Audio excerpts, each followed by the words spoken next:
जिथे गरज तिथे निकष शिथिल करून मदत देणार, जास्तीत जास्त नुकसान भरपाई दिली जाणार, मुख्यमंत्री देवेंद्र फडणवीसांचं पूरग्रस्त शेतकऱ्यांना आवाहन।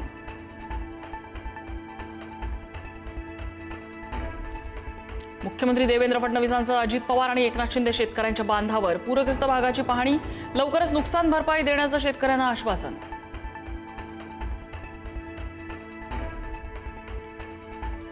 पूरग्रस्तांसाठीच्या मदतीच्या किटवर एकनाथ शिंदे आणि प्रताप सरनाईकांच्या फोटोवरून वाद। धाराशिवमध्ये संतप्त ग्रामस्थांनी शिंदेंच्या मदतीचा टेम्पो परत पाठवला। लोक मरतायत आणि शिंदेंची जाहिरातबाजी, संजय राऊतांचा घणाघात।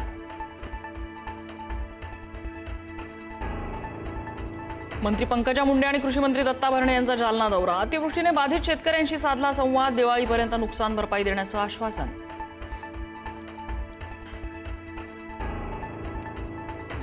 उद्धव ठाकरे उद्या मराठवाड्याचा दौरा करणार, अतिवृष्टीने नुकसान झालेल्या भागाची करणार पाहणी। उद्धव ठाकरेंनंतर शरद पवारही करणार मराठवाड्याचा दौरा।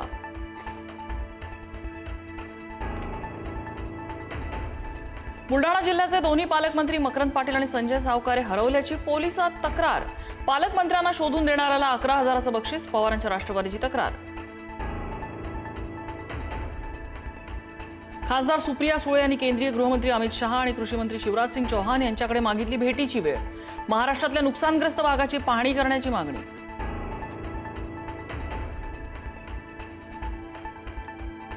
सरकारच्या तिजोरीत पैसा उरला नाही, शेतकऱ्यांना कुठून मदत करणार, राऊतांची टीका। उद्धव ठाकरेंनी केंद्राकडे 10,000 कोटींची मागणी केली, राऊतांची माहिती।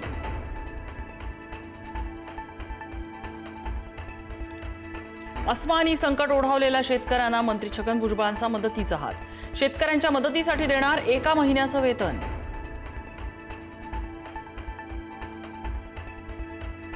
मुख्यमंत्री साहेब, हीच ती योग्य वेळ, कर्जमाफी जाहीर करा, खासदार ओमराजे निंबाळकर यांची माहिती।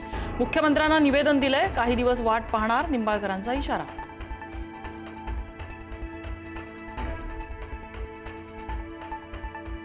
आपत्ती व्यवस्थापनात मोठा भ्रष्टाचार, वजन ठेवल्याशिवाय फाईल पुढे जात नाही, खासदार संजय राऊतांचा आरोप।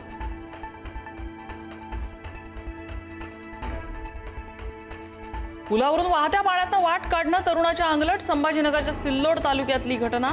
पुलाच्या मधोमध गेल्यानंतर दुचाकीवरचा तरुण पडला, पोहता येत असल्यानं सुदैवानं जीव वाचला। हिंगोलीत पीक विमा कंपनीच्या कार्यालयात क्रांतिकारी शेतकरी संघटनेची तोडफोड। पीक विमा कंपनी बांधावर न आल्यानं संघटना आक्रमक, कंपनीच्या कार्यालयात खुर्च्यांची मोडतोड।